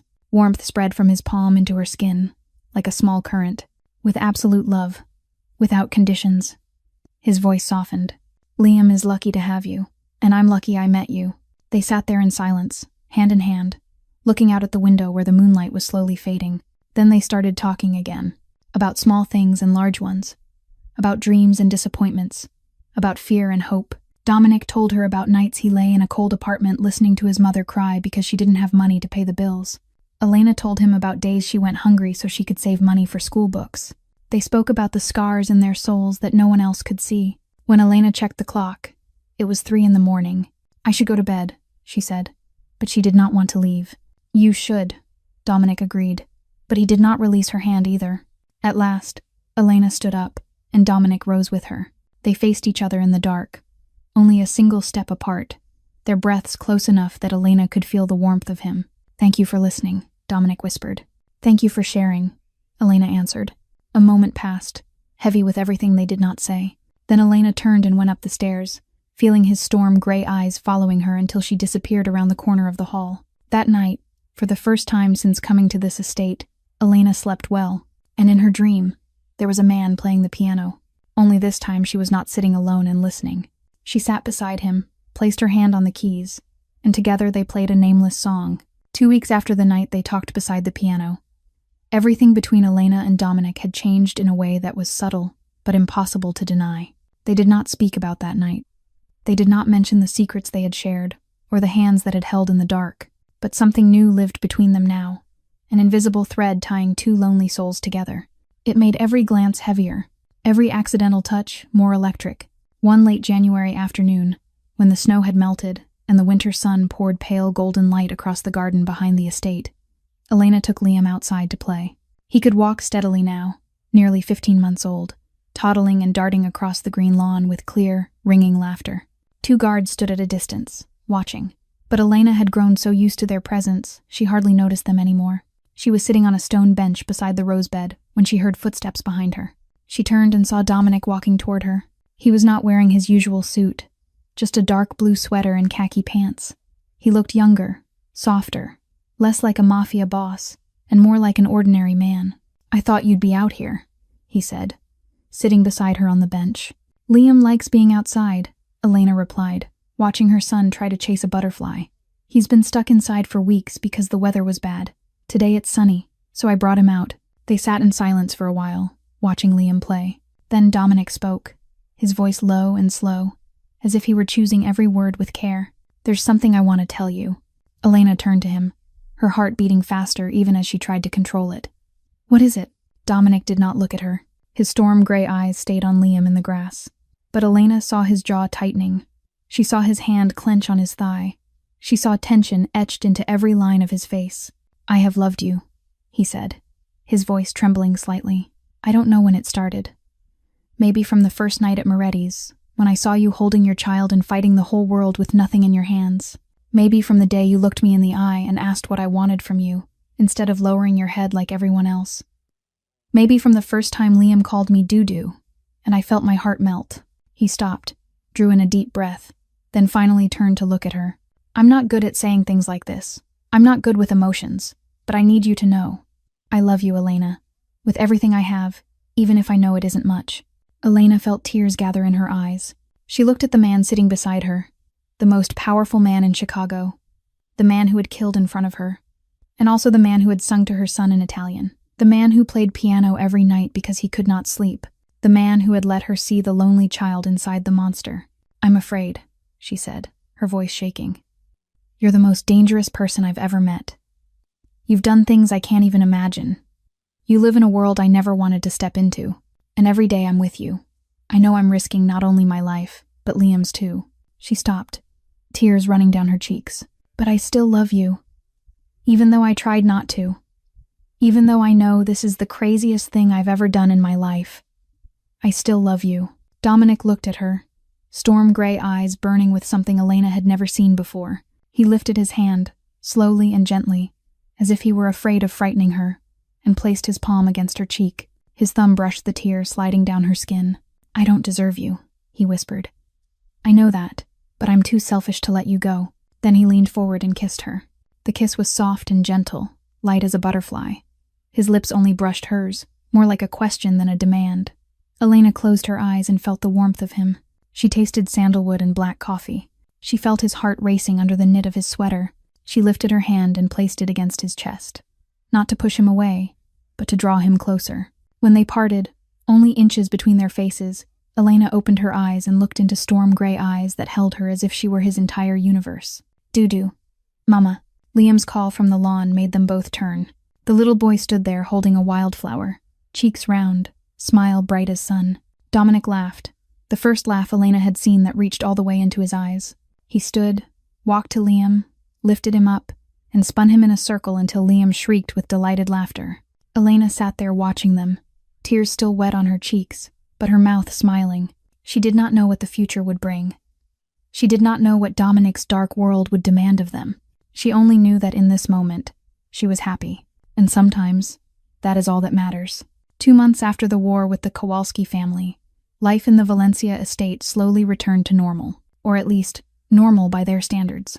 The wound on Dominic's hand had healed, leaving only a new scar to add to the collection of old scars across his body. Liam was nearly 18 months old now, speaking more words, running through the mansion with endless energy. Elena had officially resigned from Valencia Industries at Dominic's request, not because he did not want her to work, but because he wanted her safe, and he wanted her to have time for Liam. Instead, she began taking online courses in early childhood education, reaching back toward an old dream she once believed had died a long time ago. The relationship between Elena and Dominic had grown into something deeper than love. They were not only lovers. They were partners, companions, two halves of a whole. Dominic was still cold to the outside world, still the terrifying Mafia boss who made all of Chicago tremble. But with Elena and Liam, he became someone else entirely. He read stories to Liam every night. He played piano each evening with Elena seated beside him. And sometimes, he cooked simple Italian dishes from his mother's recipes. On a Saturday night in early April, when spring had begun to drive winter's chill away, Dominic invited Elena to dinner. Not at a public restaurant, for security reasons, but to a private meal on the estate's rooftop, specially arranged. When Elena stepped up the stairs leading to the rooftop, she stopped breathing. Hundreds of small candles lined the railing, forming a sea of trembling light beneath a star-filled sky. A small round table draped in white linen sat in the center, set with 2 silver place settings and a vase of red roses. Soft music floated from somewhere nearby, classical pieces Elena recognized as Chopin. And standing beside the table, in a perfectly cut black suit, was Dominic. "It's beautiful," Elena whispered, walking to him. "Not as beautiful as you," Dominic said, pulling out her chair. Dinner was an elegant spread of Italian dishes prepared by the private chef. But Elena barely remembered what she ate. She was too focused on the man across from her. On the way, he looked at her like she was the most precious thing on earth. On the way, his hand trembled slightly each time he lifted his wine glass. Dominic Valencia, a man who never shook for anything, was shaking for her. After dessert, when the plates had been cleared and only 2 glasses of red wine remained, Dominic stood and moved to Elena's side. He went down on one knee, and Elena felt her heart stop. "Elena," he began, his voice low and unsteady. "Before I met you, I thought my life was already set. I would live alone, die alone, and no one would cry when I was gone. I accepted that. I built walls around my heart and believed no one could ever get through." He paused and swallowed. "Then you appeared, with blue eyes that looked straight at me without fear, with Liam in your arms and the whole world against you, and you still refused to break. You shattered every wall I built. You showed me who I could be if I had someone worth living for." He pulled a small black velvet box from his jacket pocket and opened it. Inside was a diamond ring, simple but elegant, perfect for Elena. "Are you afraid?" he asked. Storm gray eyes locked on hers. "To become my wife. To tie your life to a man like me." Tears spilled from Elena's eyes, and she did not wipe them away. She looked at the man kneeling in front of her, the man who had pulled her back from the edge of desperation, the man who had given her and Liam a home, the man who loved her son as if he were his own. "I'm afraid," she admitted. "I'm afraid every day. Afraid of your world. Afraid of the danger that lurks. Afraid that one day you won't come back." She reached out and touched his cheek, feeling the ridge of scar beneath her fingers. "But I'm more afraid of living without you. More afraid of Liam growing up without you beside him. More afraid of losing the only man who has ever truly seen me. I want Liam to be my legitimate son," Dominic said, his voice firm. "I want you to be my wife. I want to build a family with you. A real family." Elena drew a deep breath. There was one thing she needed to make clear before she gave him her answer. "I have one condition." "Anything," Dominic said immediately. "Liam." Elena met his gaze. "When he grows up, he cannot know about that part of you. He cannot know about the Mafia, about what you do, about the underworld. He must have a normal childhood, normal school. He must grow up believing his father is a successful businessman, not a boss." She paused, her voice steady even as her eyes glistened. "If one day he is grown and wants the truth, that will be his decision. But until then, he must be protected from all of it." Dominic was silent for a long moment, storm-gray eyes fixed on her with absolute seriousness. Then he nodded. "Agreed," he said. "Liam will have the childhood I never did. He will be protected, loved, and allowed to live as an ordinary child. That is my promise." Elena felt as if the heavy stone pressing on her chest had finally been lifted. She looked at the ring in the velvet box. She looked at the man kneeling in front of her, and she knew her answer. "Yes," she said, her voice trembling with happiness. "Yes, I'll marry you. Yes, I'll be your wife." Dominic slid the ring onto her finger, then rose and kissed her beneath candlelight and stars. The kiss was deep and fierce, full of promises about the future they would build together. When they pulled apart, Dominic held her close and whispered against her ear, "Thank you for giving me a family." Elena smiled, happy tears running down her cheeks. "Thank you for saving me." And beneath Chicago's star-filled night sky, 2 lonely souls finally found their way home. 3 months after the rooftop proposal, Dominic began the legal process to adopt Liam. It was something he had wanted for a long time, but first there was one problem that had to be dealt with. Marcus Davis, the biological father who had never once shown up in his son's life. Dominic's attorney, a middle-aged man named Robert Henderson with 30 years of experience, found Marcus living in Phoenix, Arizona. He worked at a used car lot, lived in a small apartment with another woman, and had clearly built a brand new life with no trace of Elena or Liam in it. When Robert contacted him about signing away his parental rights, Marcus did not want to meet at first. He thought it was some kind of scheme by Elena to get child support. But when Robert mentioned $50,000 in exchange for signing the papers, Marcus's attitude changed completely. He agreed immediately. He did not ask how Liam was doing. He did not ask why Elena needed his signature. He did not ask who would be adopting his son. He only asked when he would get the money. Elena knew this was how it would go. She had prepared herself for Marcus to say yes for money. But when Robert called to tell her Marcus had signed and was waiting for the transfer, it still felt like a fist to the chest. $50,000. That was her son's worth in the eyes of the man who once told her he loved her. The man who promised he would stay for life. The man who placed his hand on her belly and felt Liam kick for the first time. $50,000 to forget the child he helped create. To erase every responsibility. To live as if Liam had never existed. That night, Elena sat alone in the living room, watching Liam sleep through the baby monitor camera feed. She did not cry, but an ache burned low in her chest. An ache for her son, for the child who would grow up and one day might ask about his biological father.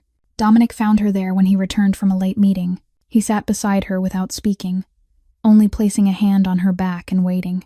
He took the money, Elena finally said, her voice raw. He didn't ask one question about Liam.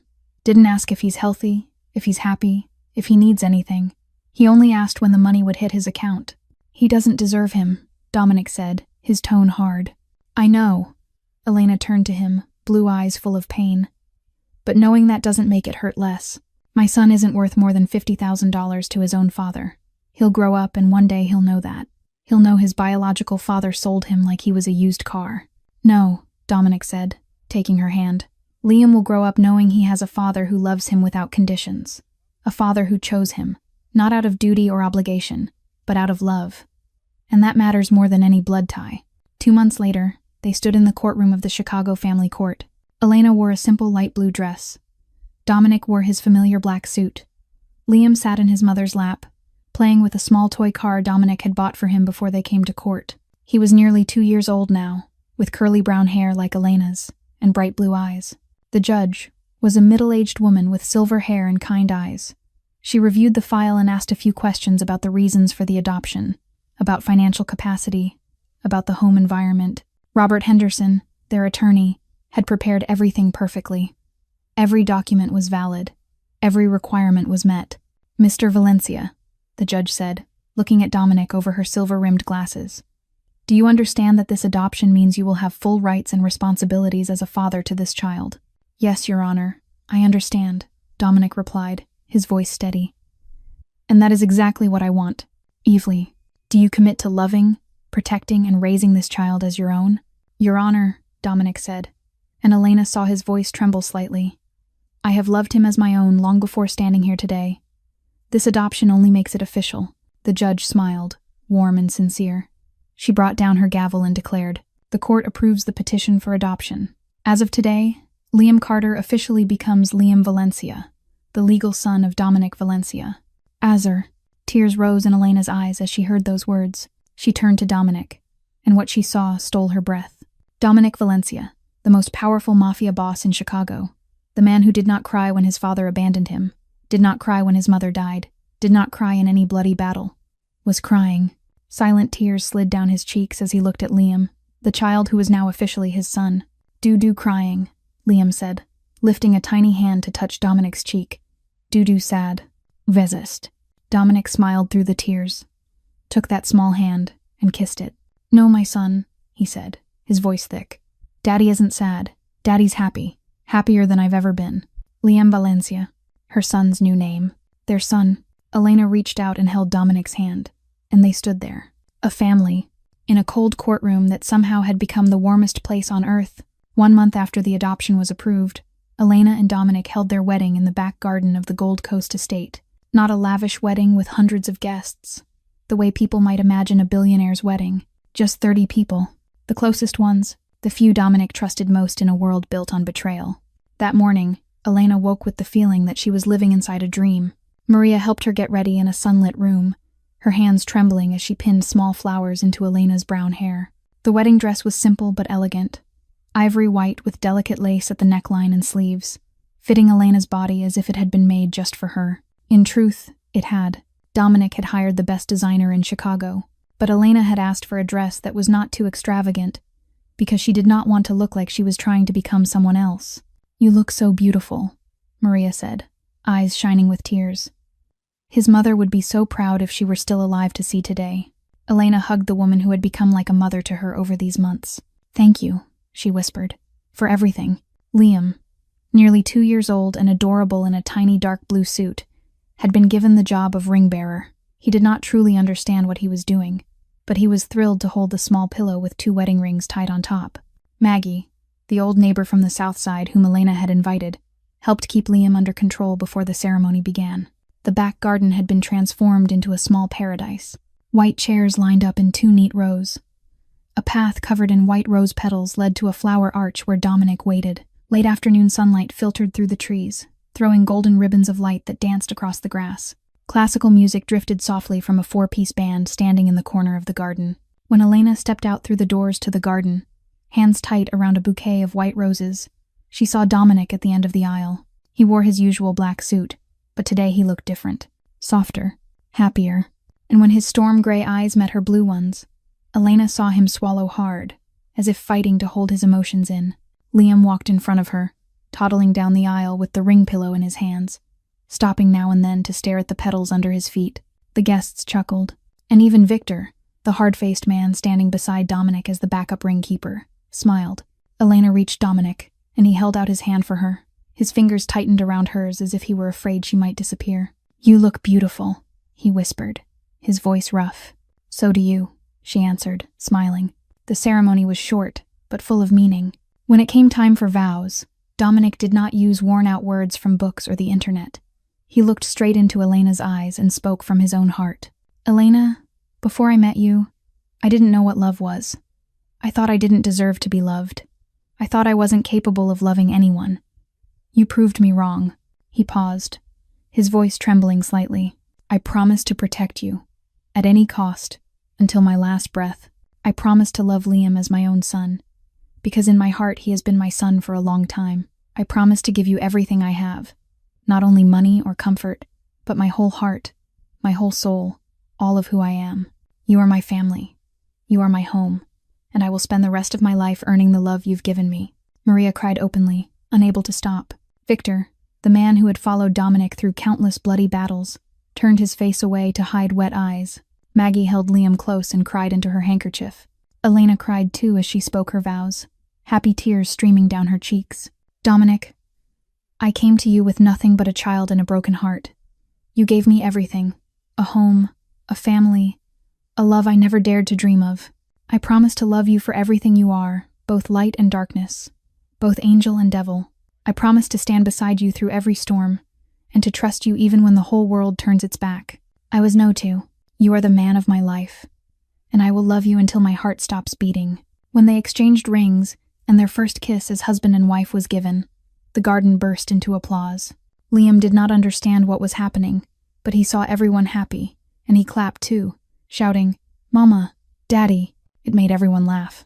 On their wedding night, after the guests had gone and Liam was asleep in his room with Maria watching over him, Elena and Dominic stood on the balcony of the master bedroom, looking out at the city of Chicago glittering under the night lights. Dominic stood behind her, arms wrapped around her waist, his chin resting on her shoulder. "Do you remember the first night we met?" he asked, his voice low. "At Moretti's," Elena said. "I couldn't buy formula for Liam. Here, you went hungry for 2 days so you could save money for him." Dominic held her tighter. "I saw you standing there, shoulders folded in, tears in your eyes, and I thought of my mother, of the days she went without food so I could eat." Elena turned in his arms, placing both hands on his chest. "And you saved me." "No." Dominic shook his head and lifted a hand to her cheek. "You saved me. You and Liam. You gave me a reason to live, to become better. I have denied." He bent and kissed her gently, then whispered against her lips, "You will never be hungry again. Never. I promise." And in her husband's arms, beneath a sky full of stars. Elena believed that promise with her whole heart. 5 years after the wedding, the Valencia estate was filled with children's laughter on a winter morning. Snow covered the back garden in white, and soft flakes drifted down like feathers from the high sky. Elena stood by the living room window, holding 6-month-old Isabella asleep in her arms, looking outside at Dominic as he threw snowballs with his 2 sons. Liam was 6 now, tall and strong, with curly brown hair like his mother, but a steadiness in his eyes that echoed his adoptive father. He was in 1st grade at a prestigious private school, where he was known as the son of a successful businessman, not the son of a mafia boss. Just as Dominic had promised, Liam knew nothing about the dark side of his father's life. He only knew his dad traveled often, worked late, but always showed up for the moments that mattered. Marco, their 2nd son, was 3, with storm gray eyes exactly like Dominic's, and a mischief no one could match. He was his father in miniature, from the way he furrowed his brow when thinking to the rare but radiant smile. Dominic often joked that Marco would be the perfect heir, but Elena knew he never truly wanted that. He wanted his sons to have a normal life, far from the underworld he had spent his whole life trying to escape. Isabella, their youngest, was the newest light in the family. She had black hair like her father and blue eyes like her mother, a perfect blend of them both. Dominic, the man who once made all of Chicago tremble, melted completely whenever his little girl wrapped her tiny hand around his finger. Elena's life had changed just as completely. She was no longer the desperate young woman frozen at a checkout counter with $23 in her account. Now she ran the Valencia Charity Foundation, a nonprofit dedicated to helping single mothers in hard circumstances. The foundation provided food, clothing, job placement support, and housing assistance to hundreds of women each year. Elena had turned her own pain into strength, using it to lift other people up. Dominic had changed too. Over the past 5 years, he had gradually made about 70% of the Valencia family's work legitimate. Real estate, investments, construction, all of it run like ordinary business. What remained, the dark part he could not fully abandon, because of the bindings of the underworld, he kept completely separate from his family. Elena did not ask, and Dominic did not tell. It was their agreement, an agreement that had kept their home peaceful for 5 years. That afternoon, the whole family decided to take a drive. Dominic was at the wheel, Elena beside him, the 3 children in the back seat. Liam was telling Marco about a soccer game at school, and Isabella slept peacefully in her car seat. As they passed through the south side, Dominic suddenly slowed the car. Elena looked out and realized they were driving by Moretti's. The store was still there, still with its worn old sign and windows fogged with condensation. Tony Moretti had paid off his debt long ago and was now one of the food suppliers for the Valencia Charity Foundation. Life was strange that way. "Dad, why are we stopping?" Liam asked, leaning toward the window to look. Dominic looked at Elena, storm gray eyes full of memory. Then he turned to his son. "This is where I met your mother," he said softly. "Really?" Liam's eyes went wide as he stared at the little grocery store with curiosity. "You met Mom here, in this store?" "Yes, one winter night 6 years ago. Your mother was buying formula for you, and I happened to walk by." Dominic smiled, taking Elena's hand. "And I knew right then, she was the woman I wanted to spend my life with." "So romantic." Liam wrinkled his nose in a child's way. "But why did you meet Mom at a grocery store? In movies, people meet in nicer places." Elena laughed, and tears rose suddenly, even though she did not know why. "Life isn't always like the movies, sweetheart. Sometimes the most magical things happen in the most ordinary places." Dominic tightened his hold on her hand, then spoke to Liam, his voice low and full. "This isn't only where I met your mother, son. This is where I found my family." They sat in the car for a moment, watching the small grocery store where everything began. Elena thought about the woman she had been 6 years before, a woman trembling at a checkout counter, holding a hungry, crying baby, without a single dollar left. She thought about the journey that had carried her from the bottom of despair to the fullness of happiness she lived in now. She thought about the man beside her, the man who stepped out of the dark to save her, and who, in the end, had been saved by her too. "Mom, why are you crying?" Marco asked from the back seat. Elena wiped her tears and smiled. "I'm not sad, sweetheart. I'm happy. Happy because I have your dad, and you, and Liam, and Isabella. Happy because of our family." Dominic drove on, but before they left the street, he looked one last time in the rearview mirror. Moretti's grew smaller, then disappeared behind the corner, but the memory of that winter night would stay in his heart forever. The night he saw a fierce woman in the middle of despair. The night he remembered a vow he had forgotten long ago. The night his life changed forever. And as the car rolled back toward the estate, where Maria was preparing dinner and a fire burned warm in the hearth, Dominic Valencia, the most powerful mafia boss in Chicago, realized he was the richest man alive. Not because of money, not because of power, but because he had a family who loved him for who he truly was, not for what he owned. Sometimes an angel appears in the shape of a devil, and sometimes salvation comes from where we least expect it. But more than anything, sometimes one small moment of kindness can change an entire life. Elena and Dominic's story is proof of that. My dear friends, today's story brings us many precious lessons about life. Sometimes we fall to the very bottom and believe there is no way out. But remember that even in the deepest darkness, a single spark can appear. A small act of kindness can change someone's entire life. And true love does not care about wealth or poverty, does not care about the past. It only asks that two hearts in harmony find each other. How did this story make you feel? In real life, have you ever met someone who changed your life? Or have you ever been the person who brought change to someone else? We would truly love to hear your deepest thoughts in the comments below. If this story touched your heart, please subscribe to the channel, tap like, and share the video so we can bring you more moving stories every day. Your support is the greatest motivation for us to keep creating. Wishing everyone watching this video good health, a joyful life, and days filled with love.